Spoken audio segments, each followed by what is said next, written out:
King David is one of the most well-known figures in the Bible, a mighty warrior, a poet, a man after God's own heart. His life was marked by incredible victories, deep faith, and profound failures. But among the many stories of his reign, one of the most shocking and heartbreaking is that of his only recorded daughter, Tamar, a woman of beauty, grace, and innocence. But her life would take a dark and harrowing turn at the hands of someone she should have been able to trust. This story, found in 2 Samuel 13, is rarely discussed in depth, yet it holds powerful lessons about betrayal, injustice, the consequences of sin, and God's justice. It reveals the hidden tragedies that unfolded within David's household and how they led to a cascade of devastation that shook the entire kingdom of Israel. Of all King David's children, one remains shrouded in sorrow, a daughter whose story is rarely told, yet holds some of the most painful and shocking truths in the Bible. In this video, we will explore Tamar's story, who she was, what happened to her, and why her story remains relevant today. The heartbreaking story of Tamar, David's only recorded daughter, a tale of betrayal, injustice, and the devastating consequences of unchecked sin. Stay with us as we unravel this tragic yet powerful account from 2 Samuel 13. Amnon, David's firstborn and heir to the throne. Despite his privilege, he became consumed by a sinful obsession, his own half-sister Tamar. 2 Samuel 13 verse 1 tells us, "Now Absalom, David's son, had a beautiful sister, whose name was Tamar. And after a time Amnon, David's son, loved her. But this was not true love. It was lust, a toxic desire that would lead to unspeakable betrayal." Amnon, David's firstborn and heir to the throne.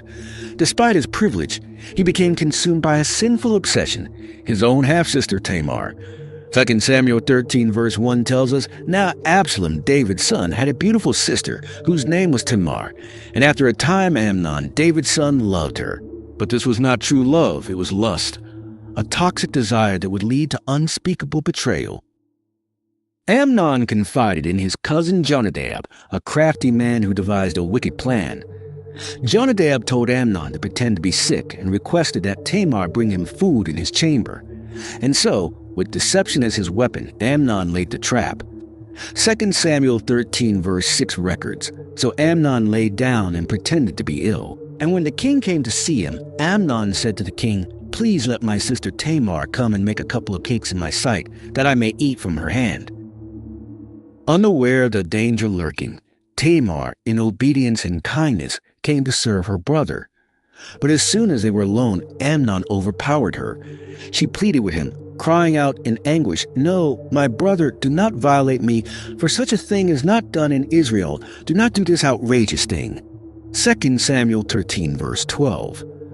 But Amnon refused to listen. He violated his own sister, and in an instant his sinful desire turned to hatred.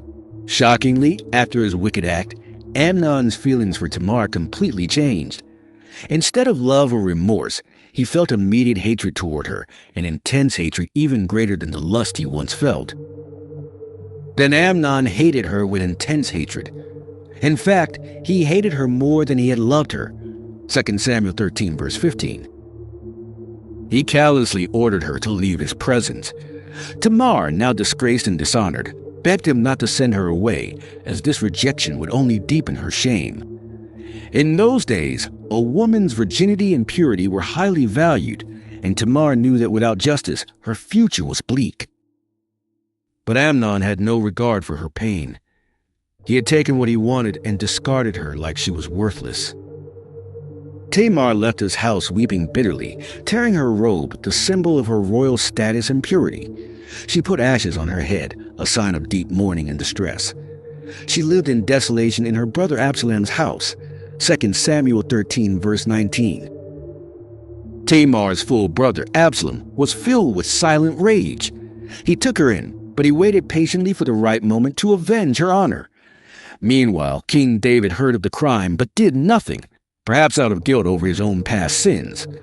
This silence allowed the seeds of rebellion to take root in Absalom's heart, and 2 years later he took justice into his own hands, ordering Amnon's assassination during a royal feast. Eventually, Absalom invited all his brothers, including Amnon, to a feast. During the celebration at Absalom's command, his servants killed Amnon in cold blood, avenging Tamar's disgrace. 2 Samuel 13, verses 28 to 29. Absalom's revenge set off a tragic chain of events. He fled, then later returned to orchestrate a coup against his own father. The kingdom was divided, and David's heart was broken.